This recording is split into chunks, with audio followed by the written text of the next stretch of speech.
Hello, everyone.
Hello, everyone.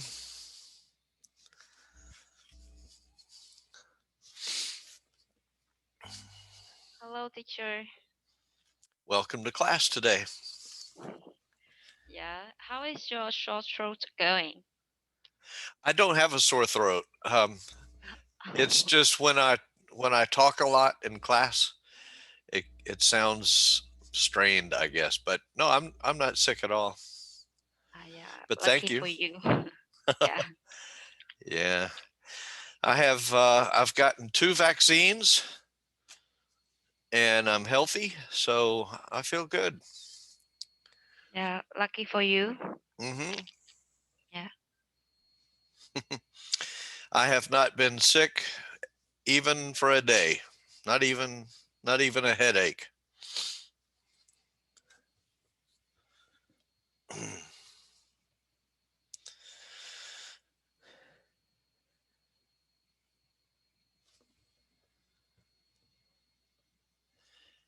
How are you all feeling? Everyone feeling okay? Everybody healthy?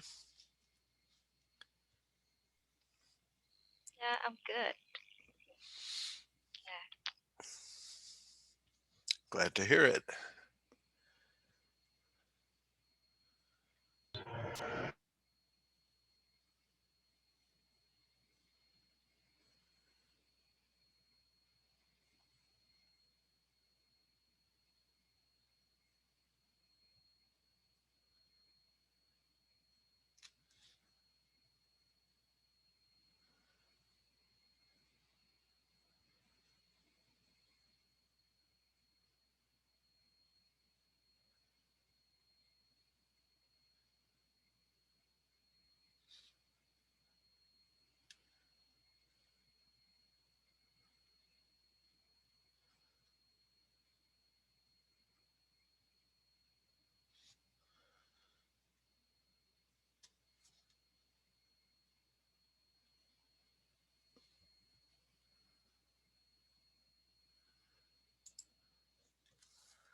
I've got my coffee. It's Saturday morning. For you, it's Saturday night, which is great. have you ever been in Vietnam? No, I never have. I would love to. I think that you are the one who love coffee very much, right? Yes, So you yes. need to go to Vietnam once. Okay. I'll have some Vietnamese coffee. I like So Vietnamese how did you food think very about it? much. Yeah. Yeah, there are many Vietnamese people in Atlanta, and there are many Vietnamese restaurants near me where I live. So there are at least 3 or 4 Vietnamese restaurants in my neighborhood. Wow. So I especially like pho. Yeah. I usually get pho ga.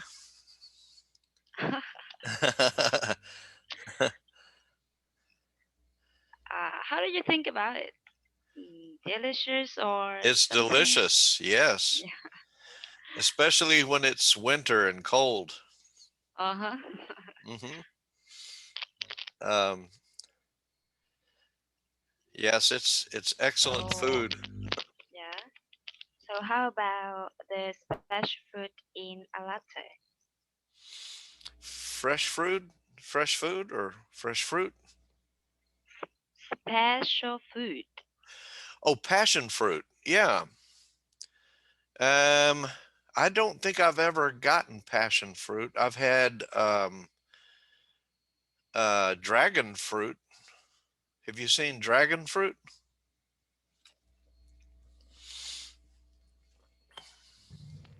Yes. Okay.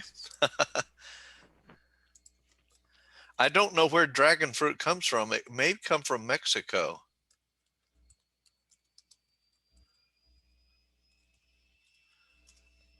let's see. Let's see if I can see where it comes from. To indigenous to the Americas. So, okay, here's a picture of it.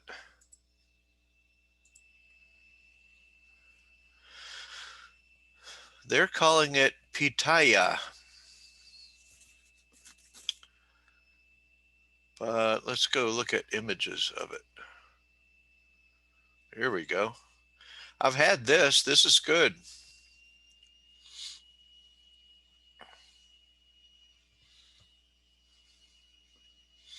Okay, well, it's time to start class. So, um, I wanted to.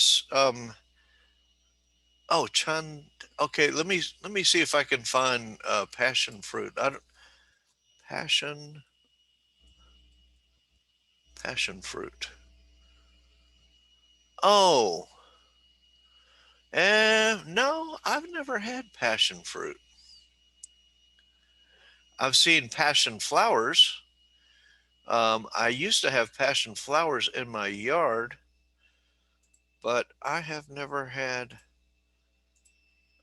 never eaten passion fruit. Do you have it in Vietnam?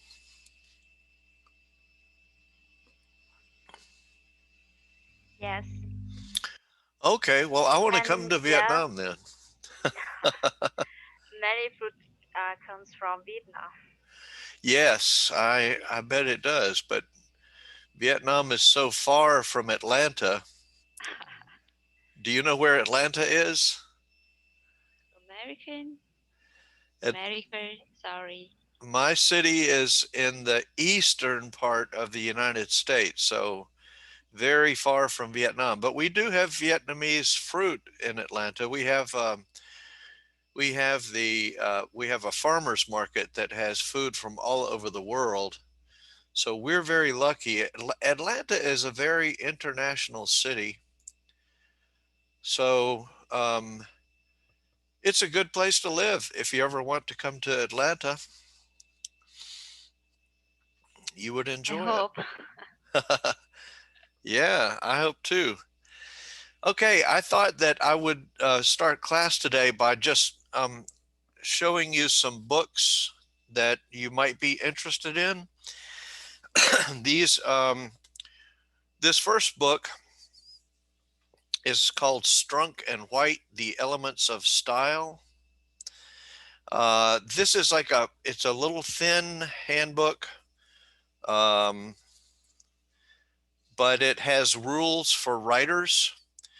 So if you are a serious writer in English, you might want to get Strunk and White. It's a very famous book, but don't buy this book unless you want to be a serious writer. If you want to be a serious writer in English, you might want to get this book. And then this book is a book that I like. It is written by Joseph Williams. Style 10 Lessons in Clarity and Grace. This book is helpful to you if you want to be a good writer. It talks to you about writing rules, but also writing style. In other words, this can help to make your writing more interesting and clear. So these are books that I have enjoyed in my career. And now I want to show you a book that is good for students and it is good for teachers. It's called Make It Stick. And this book is written by two scientists who study the brain and learning. So that science is called cognitive psychology. So the book is written by two cognitive psychologists, and it tells you how to be a better learner and how to be a better teacher. It gives you tips that like I'll just give you one small example. It talks about when you are reading and you take a highlighter and you highlight something, that does not help you learn. They have better tips for you about how to make your learning more effective. And it also has tips for teachers, how to make your teaching more effective.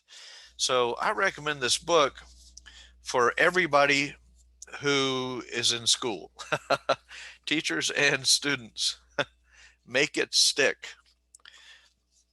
It's by Peter Brown, Henry Roediger, and Mark McDaniel.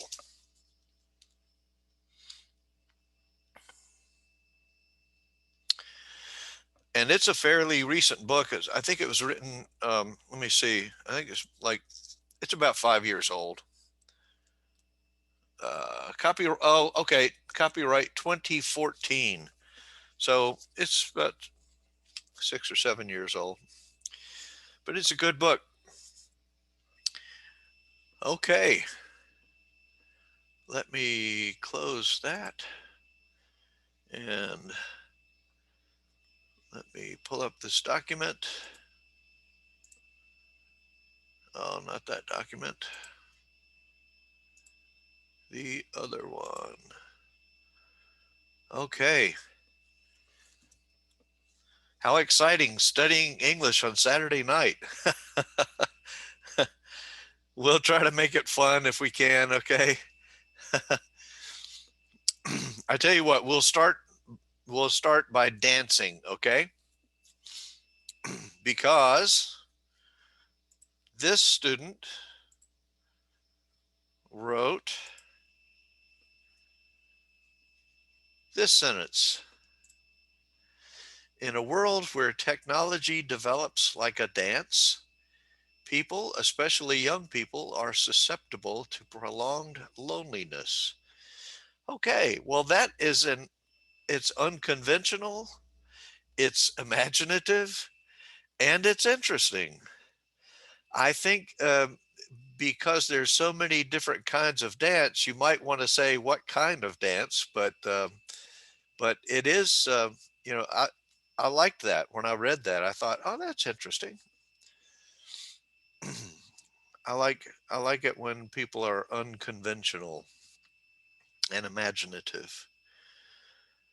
Okay, and then we go to this sentence. Furthermore, a recent study found that the level of negative psychological effects on social media use is not high, and loneliness is harmful to our physical and mental health.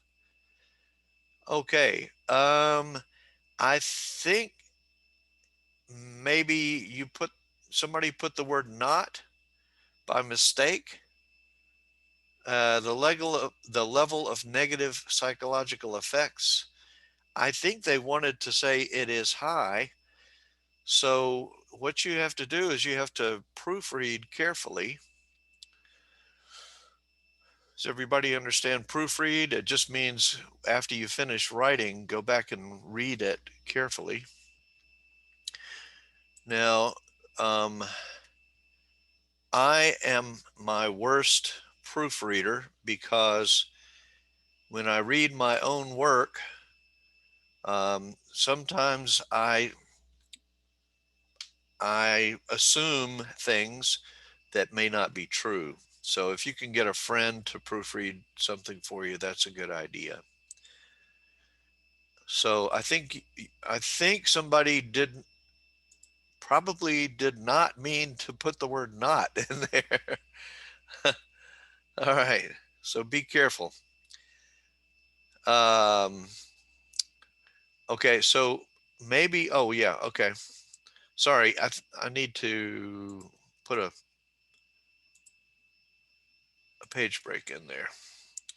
Okay. Did you mean high or not? Not high. Careful proofreading is recommended. Okay, when we proofread our own work, we sometimes overlook some obvious errors. Think about asking a friend to proof it for you. Sometimes just a quick read by somebody other than you will get some, will catch some mistakes. Okay, uh, the next sentence is here. Next, help young people identify their strengths and use them in building strong relationships, strong, meaningful. Okay, I think this person probably didn't carefully proofread. I think that they meant to say in building strong, meaningful relationships. So, but they wrote strong relationships, strong, meaningful. So that was just that's something that if you proofread, you should catch. Okay, this is an opening sentence. Nowadays, along with phone technology, period, with phones, each of us has CFB, which is the impact of social networking sites. Okay, well, this is not a sentence. Nowadays, along with phone technology, where's the verb? I need a verb and a predicate. So, and then I don't know what CFB is. Can anybody tell me what CFB is? And if you're going to use acronyms like CFB, you should always explain what it is. If you're going to use it, it's okay to use it, but the first time you use an acronym, you need to explain what it means, and then you can continue to use it. But the first time you use it, an acronym, you need to explain what it means. Okay.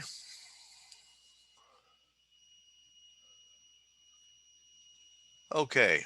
Here's the next sentence. Firstly, in this area of technology, the development of social networking sites has changed our lives a lot. It helps us to access, share information, and connect quickly, but social networks. Okay, and my comment is that this is a good sentence, but unfortunately, it has some rookie errors. Um, does everybody understand what I mean by rookie?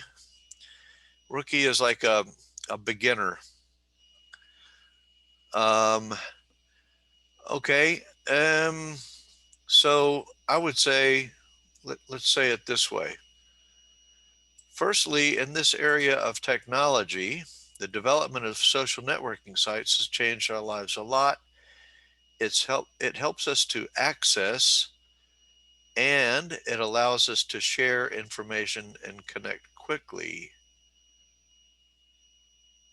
I don't understand this part. So, um, somebody needs to fix that.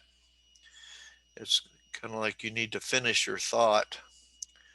So, um, if you proofread your work, you're going to catch things like that, I hope. And if somebody else reads it for you and proofreads for you, that's also very helpful.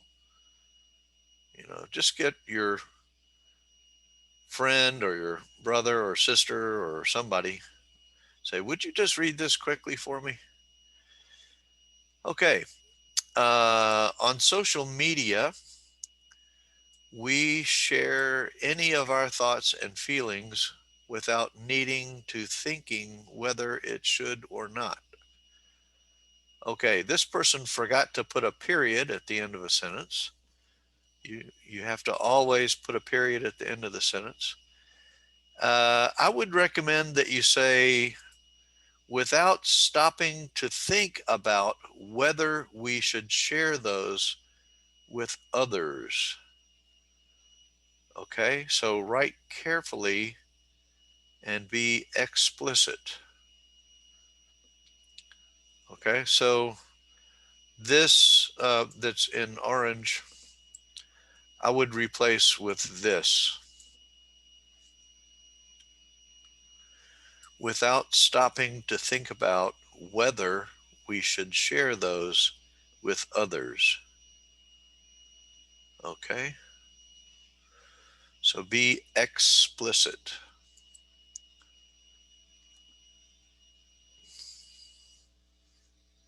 Any questions so far? So, can we replace the phrase needing to thinking whether it should or not by carefully consideration?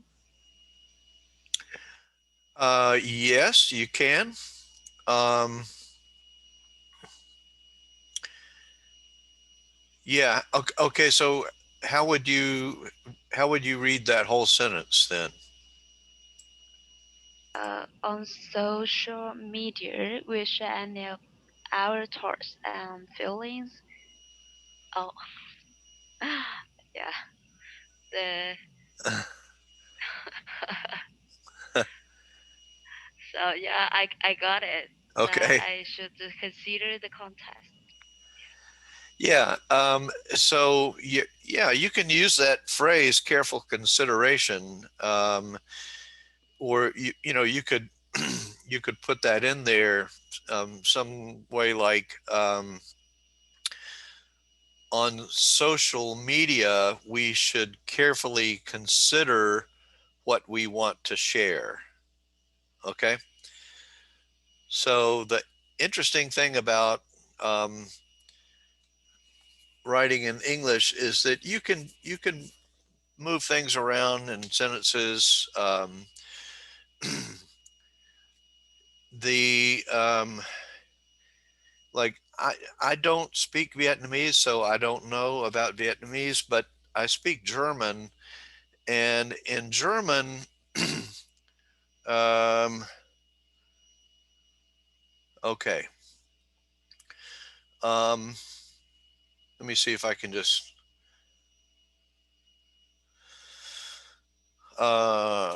let me put it in chat. That would be well, maybe not. I'll just I'll just put it right here.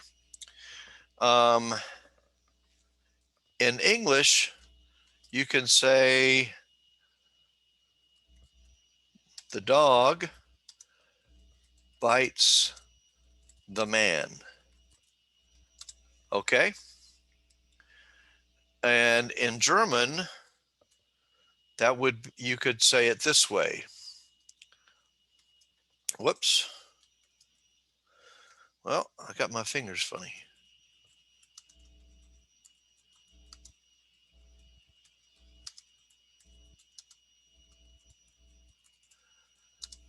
Okay, so this is German.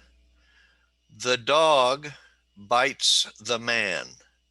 Der Hund beißt den Mann. Okay, but in German, the direct object is inflected. So in German, you have gender. Every noun has a gender, and there are three genders: masculine, feminine, and neuter. And so this word, der Hund, is a masculine noun, and Mann is a masculine noun. Um, Let me just show you an example of how different this can be in German.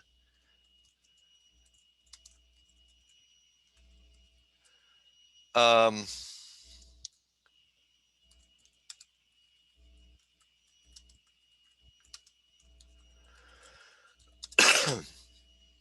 I'm telling you this just because it's interesting to see how languages are different. So here, den Mann beißt der Hund.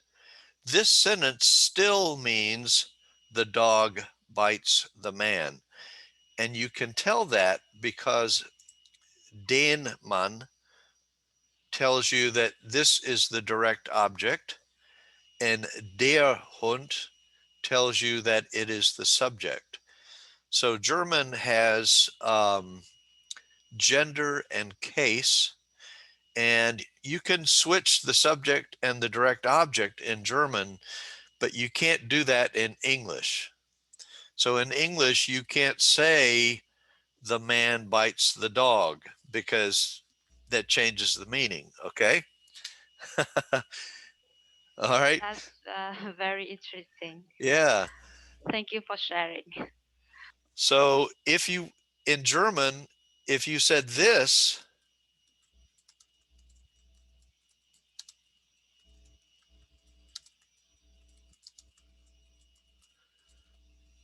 der Mann beißt den Hund, that means the man bites the dog. Okay. But, but you wouldn't want to write that sentence.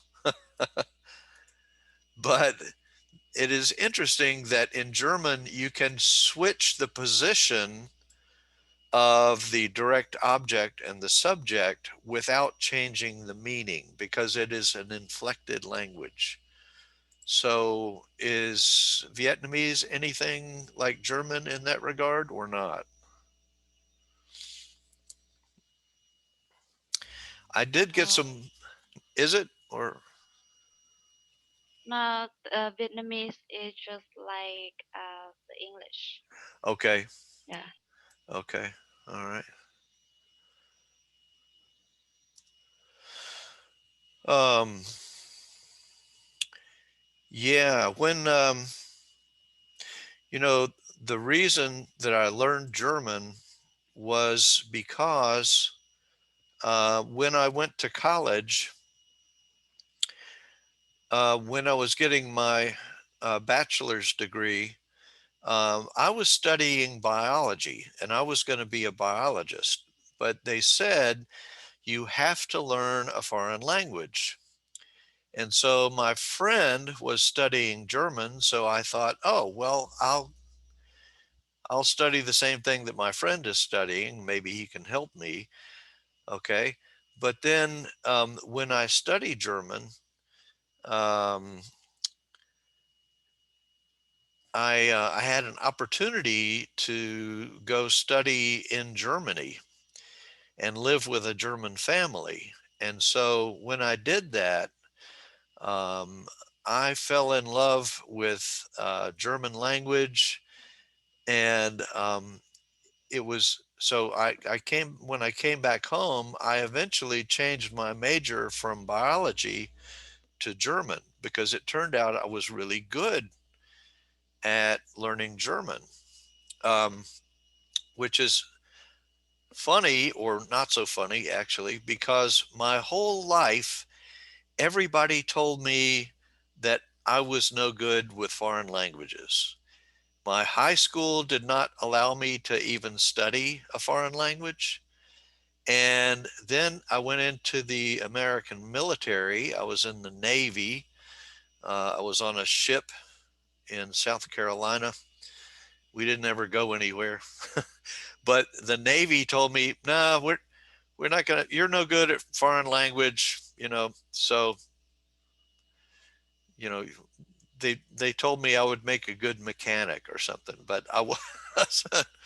So everybody was wrong. It turned out that I was really good with foreign language. All right. Um, okay, let's look at the next one. Um, we determine our value by likes on social networking sites. Less likes are sad and will think that you have no value or that few people care. Now, let me see. I think I need to insert a page break here. Okay. Um, okay, here's what I recommend. Instead of likes in quotation marks, think about writing it in italics, because when you put things in quotation marks, that that's writing implicitly.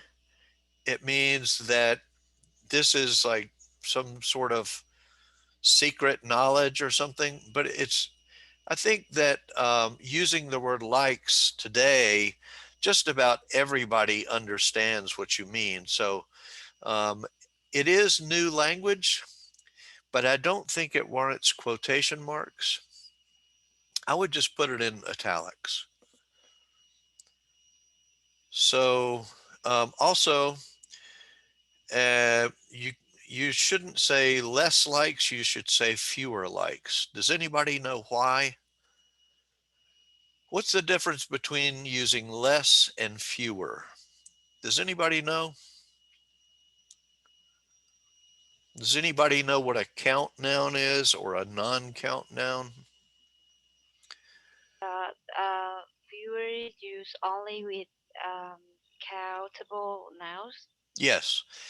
So if you have apples, you could say, I have fewer apples. But if you wanted to talk about water, you would talk about less water, because water is a non-count noun, but apples is a count noun. So likes is a count noun. Okay, so just be careful. It's a little thing, but be careful. Okay, I would say likes can make us sad. Okay, because likes cannot be sad. Only people can be sad. Okay, likes can't think. Okay, so be careful with that. I would say likes can make us sad and can make us think that we have less value. I would say that instead of this. Okay,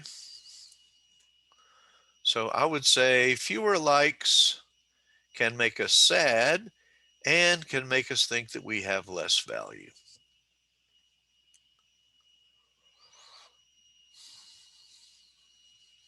Okay. This is interesting writing. I understand what the sentence means completely. So when I'm giving you these recommendations, um, it's it's not a big deal, but um, I just think, I'm going to help you to write as clearly as you can. Okay, here's an essay from essay 4 from group 1. Let's look at this sentence. Okay. Digital devices such as cell phones, iPads, computers, digital TVs, and video game consoles. Okay, what? Where's the rest of the sentence? um, there's a period at the end, but where's the verb? Where's the predicate? Um, okay, so you need to proofread carefully and make sure that you have a sentence. A sentence has to have a subject and a verb. There's no verb in this sentence. Okay. So do proofread carefully. Digital technology has brought many benefits to the society, but at the same time also brought negative effects, especially for children. So um, just say to society. You don't have to say the society, just to society. Okay. You need to say it, you need to use a comma here and then say it has also. So you need to repeat that subject here when you have a second phrase. It has also brought. Okay, so be careful with that.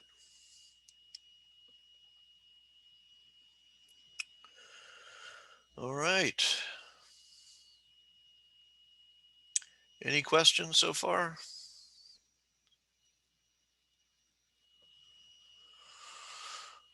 No. Okay. All right. Let's look at the next sentence. It is undeniable that the advancement of current technology has brought many benefits to children devices designed for entertainment and learning, stimulating children to learn new things, update new knowledge. From there, the child's learning will be more favorable. Excuse me. This is a good sentence, but it needs a little help. Okay, it is undeniable that the advancement of current technology has brought many benefits to children who use devices designed for entertainment and learning. Okay, so you got to have this: children who use. Okay, you see where somebody forgot to um, to use a verb, and you need to say children who use devices. Okay, so proofread carefully. And then, um, okay, so this sentence is too long. It needs to be broken up. Okay, do you see how, um, like when you get to 3 lines for one sentence, that's a clue that your sentence is too long. You need to break it up. So I would break it up, put a period here, and then I would say technology can stimulate children to learn new things. Okay. This person used a semicolon here. Um, I would not. Um, let's see. What did I write? I wrote, okay, technology brings benefits to children, not to devices. Okay. Okay. Yeah. Okay. So do you see how my comment here, um, advancement of technology has brought benefits to children's devices. Do you see how that does not work? Yes. Okay. So that's why I would do this. And also, then I would say technology can stimulate children. You want to stimulate children. Okay. Um, a period and a new sentence are more appropriate than a semicolon here because you are going into a new thought. Okay, so here I would not use a semicolon. I would just use a period because this is a new thought. From there, the child's learning will be more favorable. Okay, so that's a separate thought than technology stimulating children. Okay, so they use, oh, and then also this person, when they used the semicolon, they made the F an uppercase, and you don't do that when you use a semicolon. Your next sentence begins with a lowercase letter. So don't use uppercase after a semicolon. Remember, you can use a semicolon when you have two different sentences that follow each other easily, and there is no conjunction. There's no and, there's no but, there's no kind of conjunction. Okay. Um, for example, I could say, I drink coffee, semicolon, Hung drinks tea. That would be a good way to use semicolon, because you're talking about the same thing, what we drink. Okay.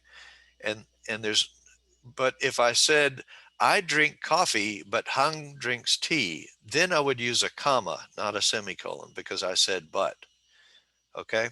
So if you said, uh, Jack drinks coffee, semicolon, Hung drinks tea, that would be the way to use a semicolon. Okay. And I'm proud of you for using things like a semicolon. All right.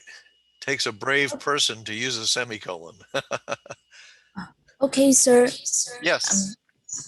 Um, uh, uh, if we replace that semicolon with a comma, will it be okay? Because I think will it make the sentence too complex and too long to read?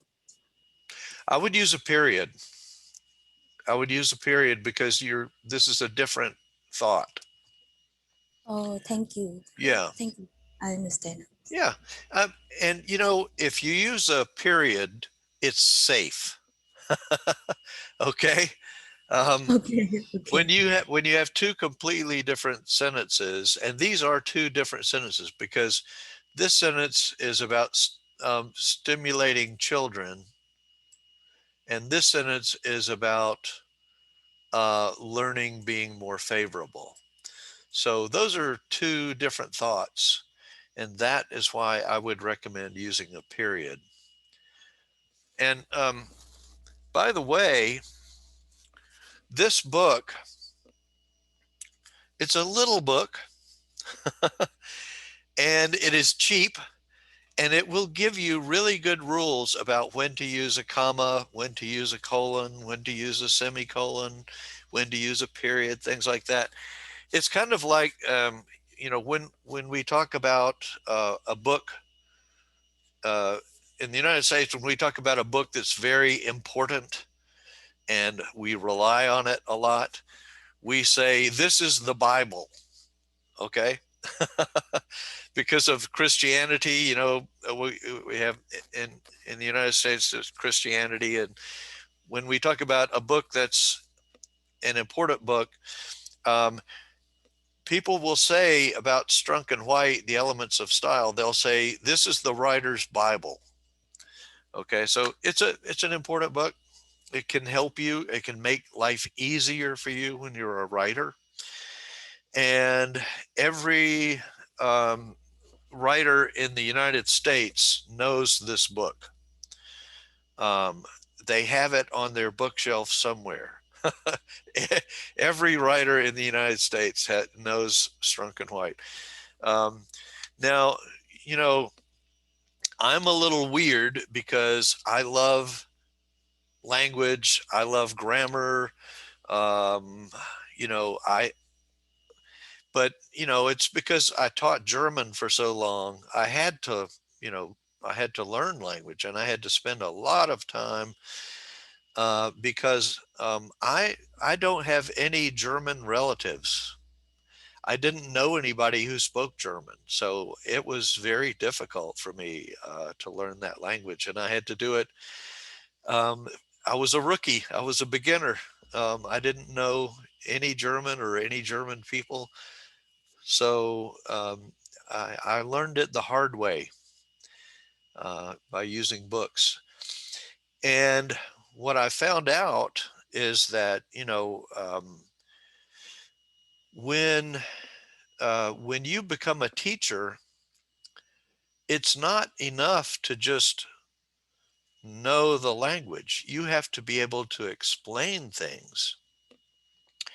So give your teachers a lot of respect, because they not only know English, but they have to be able to explain it to you. And those are two different skills.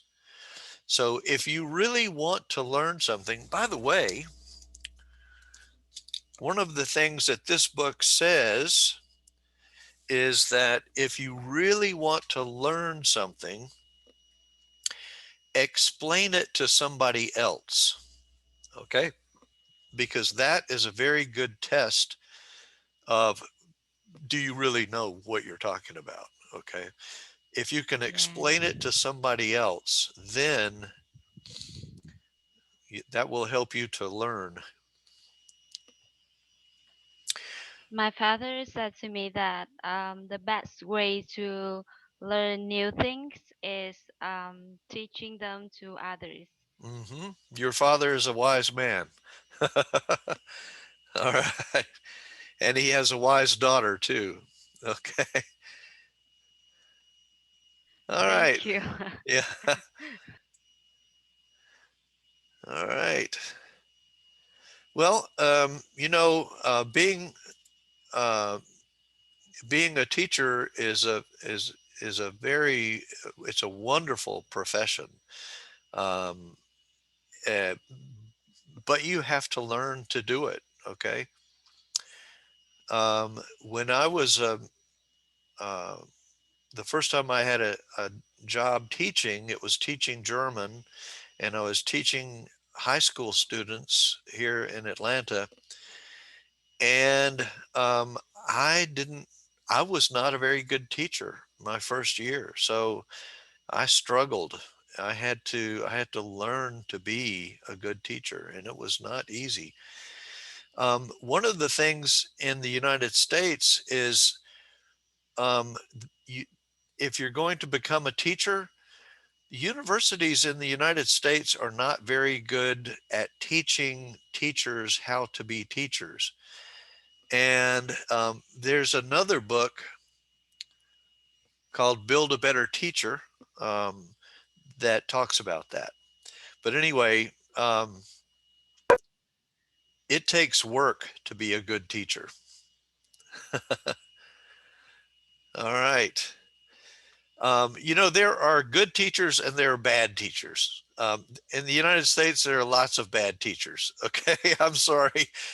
But some people think, well, anybody can teach. No, that's not true. Um, and then, some teachers will say, well, this is the way I learned it, so that's the way you have to learn it. No, that's not true. People learn in different ways. Okay. Um, and so what you have to realize is that a teacher has to be able to explain things more than just one way. Good teachers have to be able to explain things so that all of the students in the class can understand, not just one or two students in the class, but all of the students. Okay. All right, let's look at this one. First, technology provides children with the tools they can use to solve a difficult problem and find information related to school subjects quickly, thus giving them a strong ability to learn independently. And I missed this. I need to color this also. Okay, so proofread carefully and break this into two sentences is what I would do. First, technology provides children with, you don't have to say the tools, you can just say tools. And then you need to proofread because you've got the word problem or problem. So that doesn't make sense. And then I would start a new sentence here. Um, or let's see. Yeah. Um, anyway, I would break this into two sentences somewhere. I guess you could also break it up here, but somebody forgot to proofread. They've got providing and giving. Um, just one of those would work.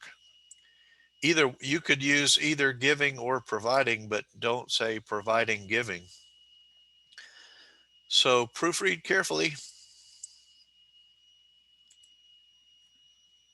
All right. Oh, let's see. We don't need a page break there. Okay.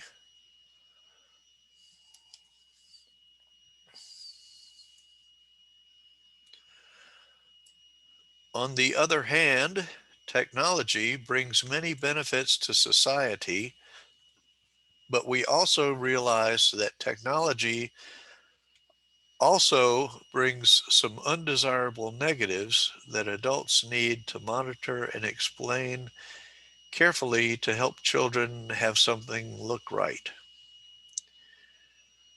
Okay, well, here's my recommendation. I do understand what that person is saying, but I would change it.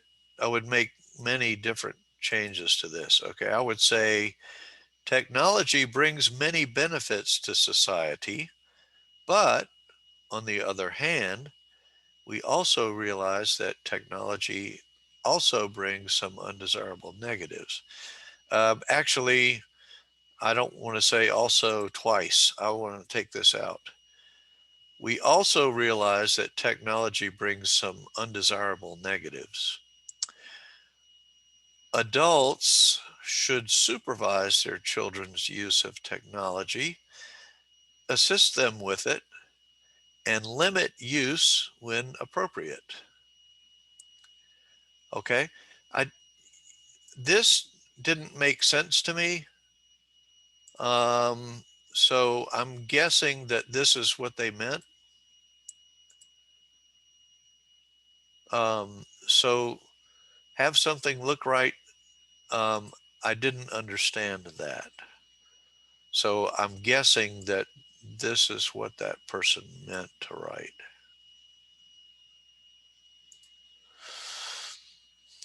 Okay. Any questions about that?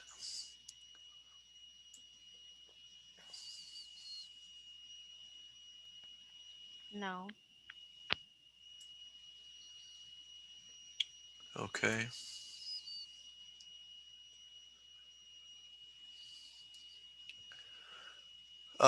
This use of the word monitor, it's okay. Um, if I were talking about adults and children, I would use the word supervise. Um, monitor is um, monitor is a word. Hmm. It is somebody who watches something or someone. Supervise is used only for people. Monitor is something that you can also do with things, okay, or machines. Yeah, he monitors that machine, for example. But you wouldn't supervise a machine, you would supervise a person. And that is getting back to what I said yesterday about using a good dictionary. A good dictionary will give you usage notes, and the American Heritage Dictionary is what I use when I need a good dictionary, or the Oxford English Dictionary. But since I write in the United States of America, I use the American Heritage mostly. Okay, I'm a, I guess I'm a language geek. Does everybody know that word, geek? Oh, okay, Huang An. The title of the book that helps us use the marks more effectively. Okay. Huang An, were you talking about this book?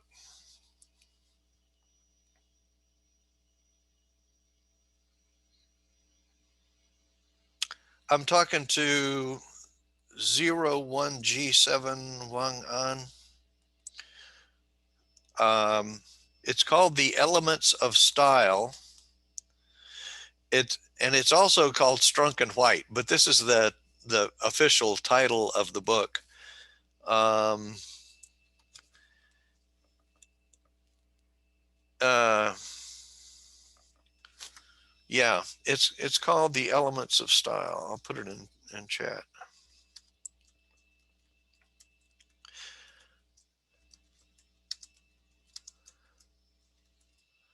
And I apologize, Huang An, because when I am sharing, I can't see chat. And that's a problem. I don't know why Zoom makes it like that. Uh, okay. Um, but anyway, here's a word that we use a lot in the United States, a geek. Originally, a geek was a computer geek, um, a person who loves computers and computer technology and software and things like that. And if people who work in computer technology, um, it used to be that if you called somebody a geek, that was a bad thing, but it's not bad anymore. People who work with computers um, talk about themselves as geeks. They'll say, "Yeah, I'm geek. I'm a geek." One guy told me one time, he said, "Jack, I'm geeking out," meaning I'm I'm in love with my computer technology. And there are people who are like that. But now people use the word geek for all kinds of things. And so if I tell you I'm a language geek, that just means I love languages. Okay. Um, so you can use that word for just about anything, anything that you Thank you, love. Jack. Yeah. Okay. Yeah. So yeah, people who read this book are language geeks. Okay. Um, Excuse me. Um, hmm? may I ask? I think it's kind of related. I heard about the word nurse, NERD, Yes. and I wanna ask, is is it really bad when we call someone nerd? Um, yeah. I consider that. It depends. I'm going to put another word in in chat for you. I put the word nerd in chat. Um, the If a word is being used to mean something bad, then the word you want to use is pejorative. Nerd is a pejorative. Yes, it's some people would say, usually when people use nerd, it's usually a pejorative. It's not nice. Like, I wouldn't say you're a nerd or, something like that. You're acting like a nerd, maybe. But some people would say, yeah, I'm a little nerdy like that. So nerdy is an adjective. Um, so um, Look it up in the Urban Dictionary, okay? Um,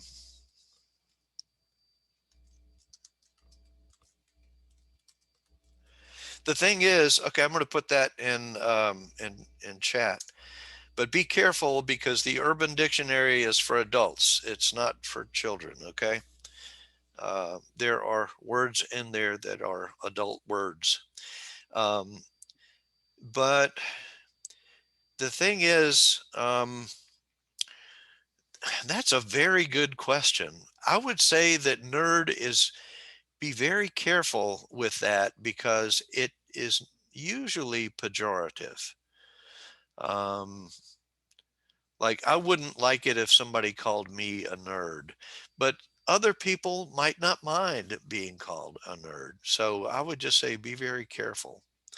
Um, that's a loaded word. You understand what Yeah. I mean by a loaded word? Yes. Yeah. First time some of the first time I hear this word, I think it's kind of bad, but maybe in 1 or 2 year recent year I find it in some website or fan page in the Facebook, and Mhm. I feel that the negative meaning of it kind of um, uh, decrease, and is more neutral there than before. Yeah. I think if you ask 100 Americans the question of is nerd a bad word, you would get 100 different answers. It's a very volatile word. Okay, vol-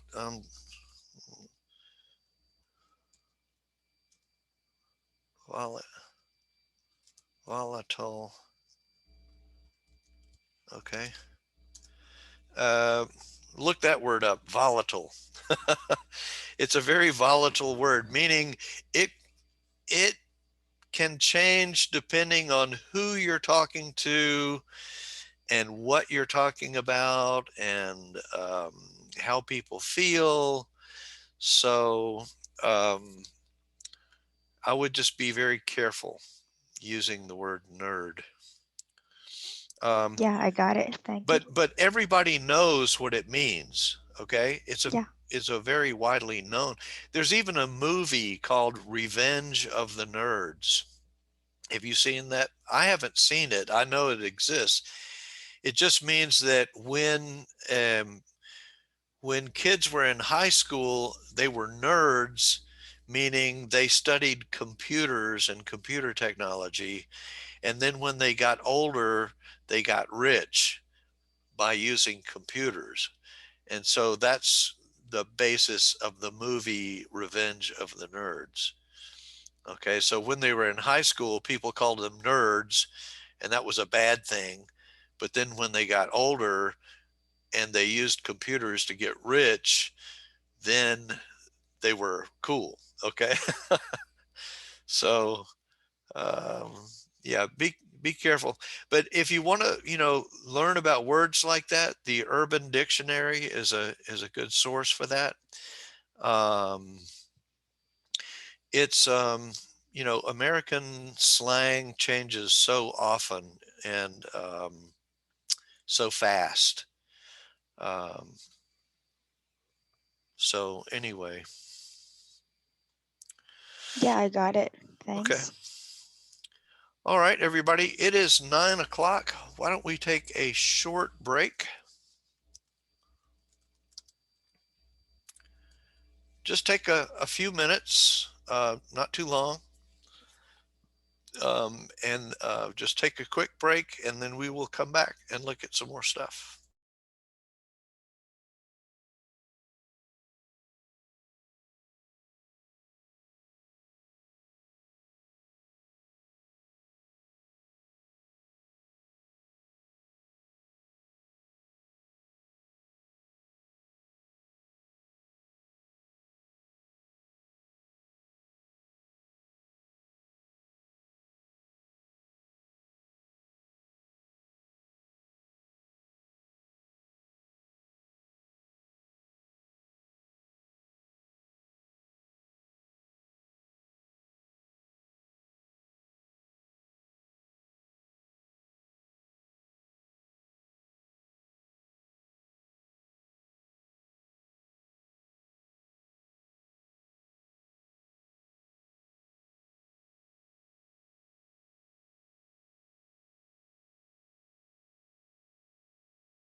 Okay, everyone.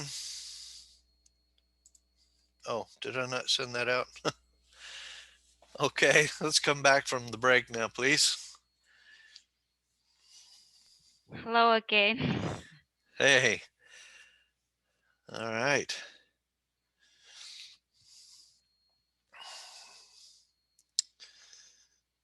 Okay, I'm going to get started again. Um, so somebody put, these diseases are not only costly to treat, but also extremely dangerous when the children are too young. And I just put, you should put very young, not too young. This is something that um, people learning English do. They use the word too instead of very. So if you use the word too, T-O-O, then that means there is a problem. Okay. Um, Uh, so, Sorry for interruption. You forgot to share screen. oh, I Is forgot that to. Thank you. Thank you for telling me that. I need help. Okay. Thank you for telling me. Um, okay. So this person put too young. I would just say use very young. Thank you, Hung, for reminding me. Okay. So, for example, it like if I use the word TOO, that means that there is a problem. If I said you are too young to read the Urban Dictionary, that means there's a problem. You're too young. You should not read the Urban Dictionary. Okay. Um, so instead of saying too young, you might want to say very young. Okay. Um, okay. This person said gradually they feel indispensable. Indispensable means you can't do without it. But that's not what you mean here. What you want to say is gradually they begin to feel that these technologies are indispensable. Okay. Because if you say they feel, you're talking about the people feel that they are indispensable. Okay. That's not what you mean. You want to say that the technologies are indispensable, not the person. Okay. So that's just a matter of being clear and explicit when you write. Gradually, they begin to feel that these technologies are indispensable. Okay. Parents need to set up a clear and appropriate timetable for using digital technology for their children. At the same time, it is necessary to supervise and guide children to strictly implement this schedule. Okay, this is a good sentence. It just needs a little help. The use of the semicolon is flawed here. In other words, there's a problem. Um, First of all, I would say you need a period. Um, from what we've already said today, think about why a period would be better here. Okay, here's a thought. Parents need to set up a timetable. And then you're talking about supervising. So that's a different thought. So really, um, a semicolon is just not appropriate here. Okay, you got two different thoughts. Also, they're using a capital letter here. an uppercase letter, and that is wrong. You need to use a lowercase letter after a semicolon. But what I would do is I would put a period here and then leave that as uppercase. Um, okay, also, oh yeah, okay. Well, that's all I need to say. Just use a period here, not a semicolon. If you use a semicolon, be sure you know exactly what you're doing and why, okay?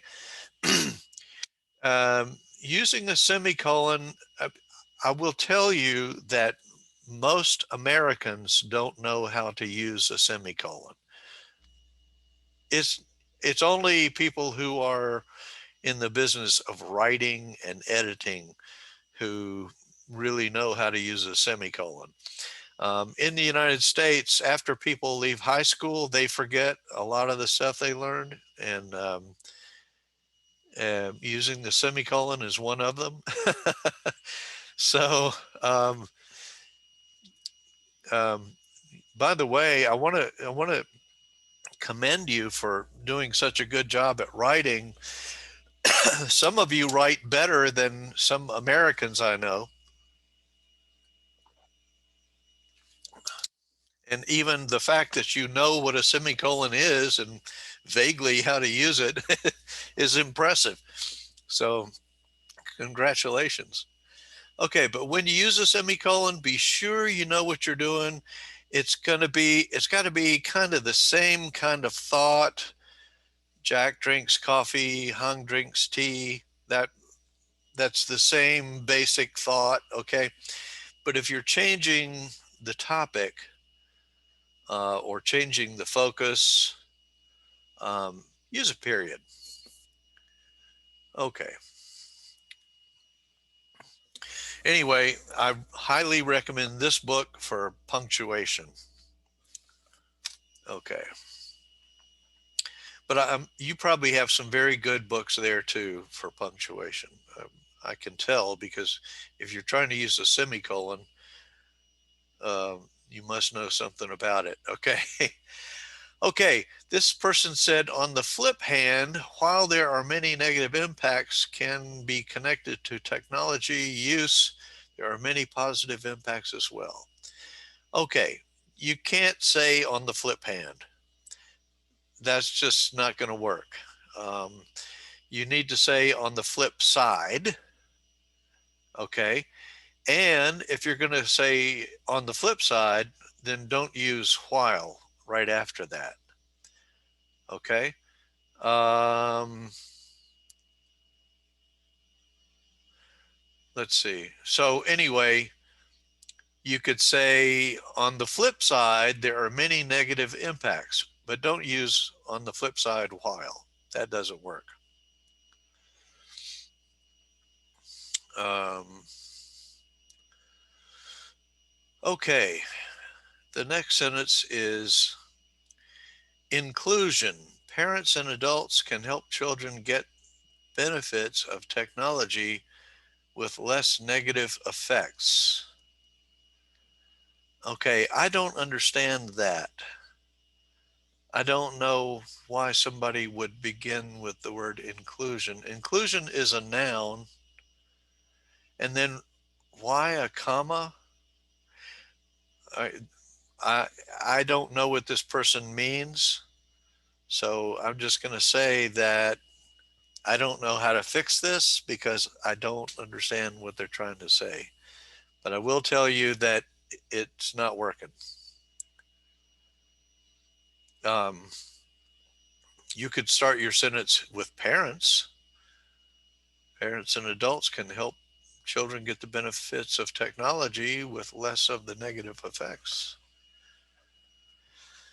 That works. If you put a period, that would work. Okay, let's go to an example from Essay 4, Group 4.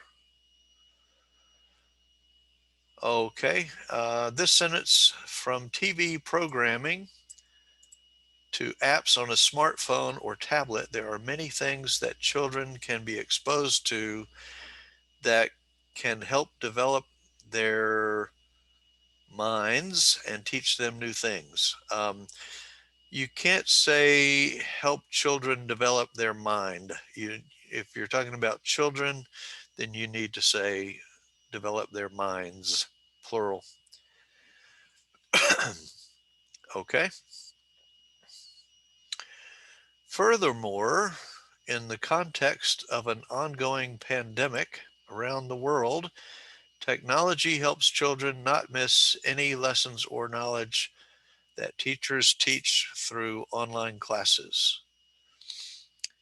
Okay, I recommend that pandemic around the world is redundant because pandemic means around the world. So I would, I would just omit that because pandemic means around the world. So you don't need to say around the world, around the world. Pandemic around the world is redundant. Okay. Um, to miss knowledge, it looks like some of you are struggling with your use of the word knowledge. Knowledge is something that someone knows. It's in their brain, okay? You can't miss knowledge. You can miss material that is presented in class. And be careful. I think that teachers teach um, is logical, but I wouldn't say teachers teach. That's kind of also redundant. And I would say teachers present. I would say material that teachers present. Okay. Teachers teach is a little too repetitive and redundant. So I would, teachers can present material. Think about that. Okay. What do teachers do? They present material in class. All right. All right. Now we're getting to this sentence. Okay. I went ahead and added what this sentence needs. Oh, here we go. Here's the original sentence. On the other hand, one of the most negative effects of using modern technology on children is social interaction issue. Okay, and this is what I would change it to. On the other hand, one of the most negative effects on children who use modern technology is social interaction issue. On the other hand, one of the most negative. Okay. Yeah, I'm not sure that we even need this word issue. Okay, so the problem here is the word children is too far away in the sentence from negative effects. What you want to talk about is negative effects on children. So you want to keep those words together in the sentence and then reconstruct your sentence around that. Does everybody see that? This word is too far from what it's talking about. So you don't have negative effects on technology. You're talking about negative effects on children. So reconstruct your sentence around keeping these words together. Okay, social is not capitalized. It's just lowercase social.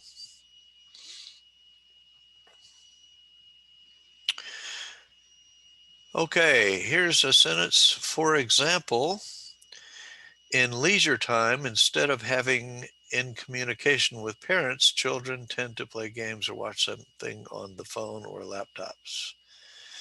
Okay, first of all, that's a spelling error. Notice that the app that I'm using, Microsoft Word, is telling me that this is misspelled. Okay, so this is the way you spell leisure. Um, English is very hard to spell. I understand that. English is not a very easy language to spell. By the way, German is, if you can say the alphabet, you can pretty much look at a German word and know how to pronounce it. That is not true in English at all. If you are um,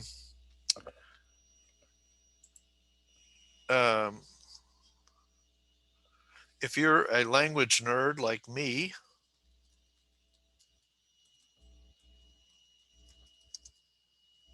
um, you might be interested in this.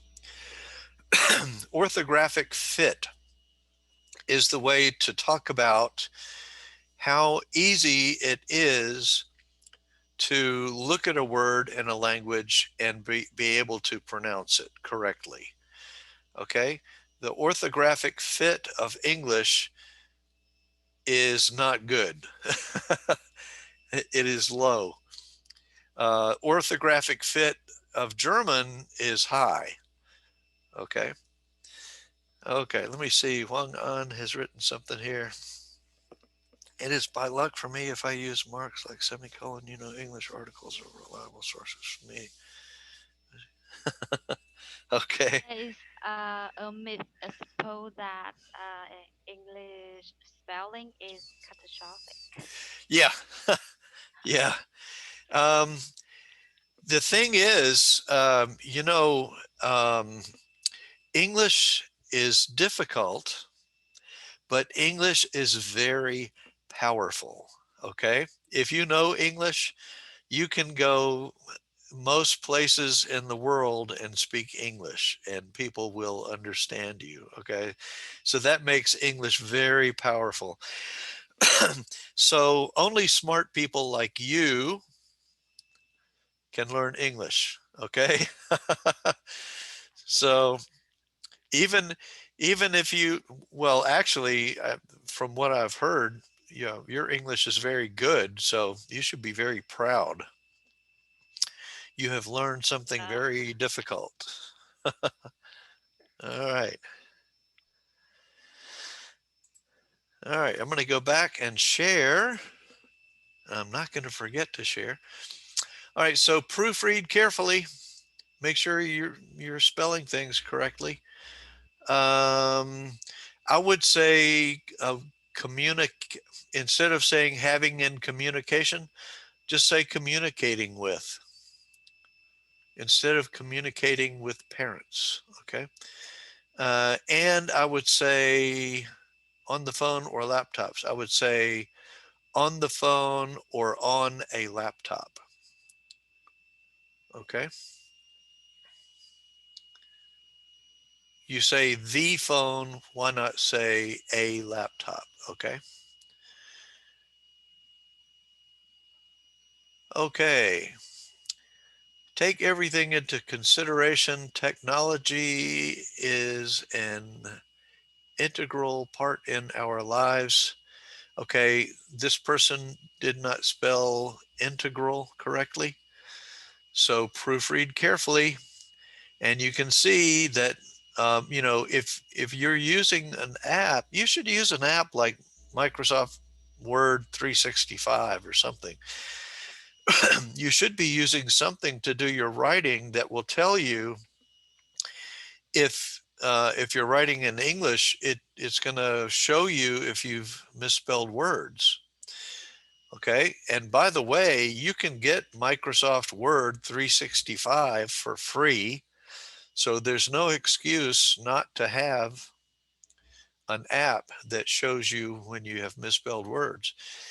And some of you have no problem at all spelling, and some others of you are having a lot of problem with spelling. So my first recommendation is get something that will check your English spelling for you.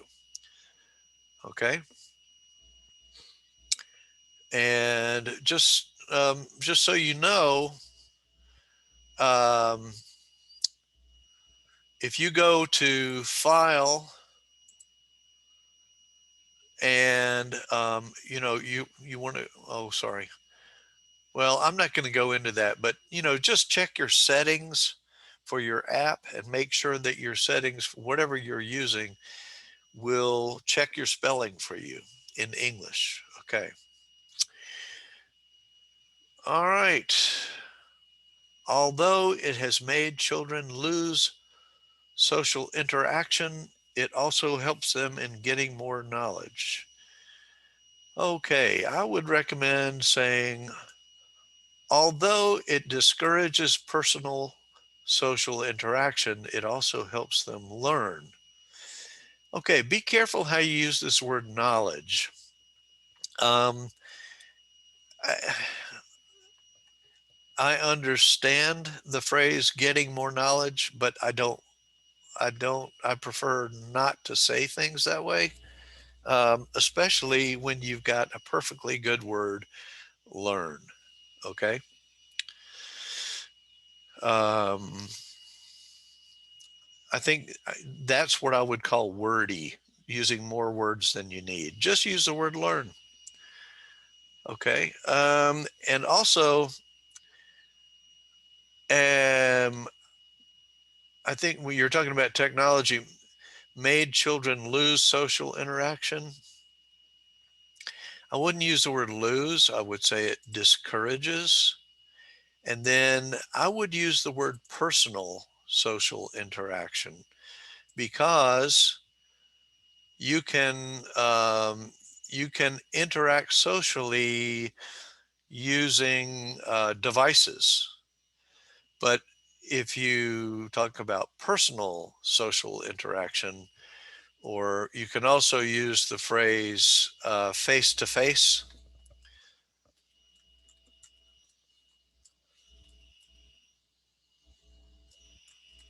You can also use that phrase, face to face. It's hyphenated. Um, if you're using it as an adjective, then you would hyphenate it. Um, but you know, be explicit. You need to use this word personal or face to face or something like that. Okay. Example from Essay 4, Group 5. Okay. Um, I'm going to reduce the size of this one. Let me see how much I have to do here. Okay. Oh, okay. All right. So this is our last example. And unfortunately, we have a lot to go over in this example, because this person did not use spell check. Use spell check. There's no reason not to use spell check. Okay, so let me scroll down to what I'm recommending here. Okay, I recommend that you proofread carefully. There are 9 spelling errors here and 2 subject-verb disagreements. These are embarrassing. They show your professor that you're not putting much effort into your work. Use an app that shows you spelling mistakes. Microsoft Word 365 is free. Okay. Um, so if you need help getting an app that has spell check, ask your friends or your professors to help you find something. But spelling errors, your professors are not going to want to see spelling errors in your work. That's a big no-no, okay? All right. Don't let spelling errors go through. Um, I'm going to look at my recommendations down here. Devices have, because this is plural, you can't say devices has to be devices have. Okay, you can't say children life, you have to say children's lives. And by the way, notice where to put the apostrophe, because where um, if I want to talk about the possessive, let's say I wanted to say people's lives, and I've got people's in the plural with an S, and to make that possessive, I put the apostrophe after the S. But notice where I put the apostrophe on children's, because guess what? Children is already the plural. So if you're going to say the possessive of children's, you would put the apostrophe here. That's a little tiny thing. That's a strunken white thing. Okay. Um, okay, for good example, I would change that to as a good example. Okay, and this person put Apple with a lowercase a, but you need to use uppercase A because it is a brand name. If you're talking about the piece of fruit, that would be lowercase a, but the brand is with a capital letter. Okay, this person used this verb help, technology help. Okay, you have a subject verb disagreement. You need technology is a thing, so you have to say technology helps. Okay, furthermore, if children often look at on the phone or laptop screen for a long time, the light of phones can make their eyes accommodate consequently. Okay, let's make this much simpler, excuse me, and clearer.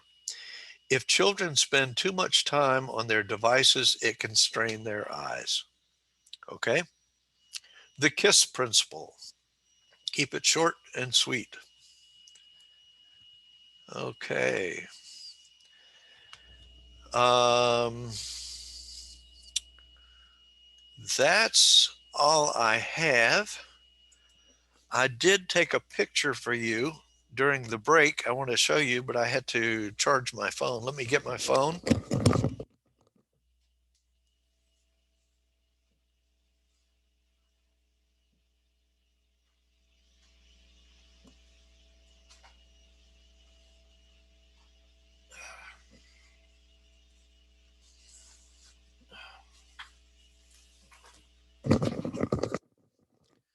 I wanted to ask you if you have these kinds of flowers in Vietnam.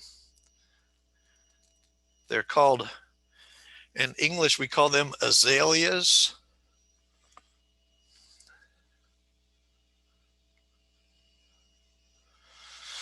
Do you have azaleas in Vietnam? I'm not sure. Okay. Type Yeah. the name on the chat box. Okay.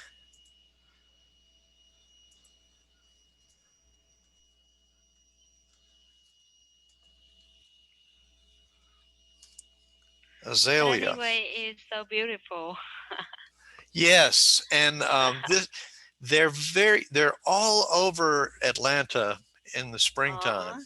So Atlanta So, is very beautiful right now. so is it considered as a national flower at in Alaska?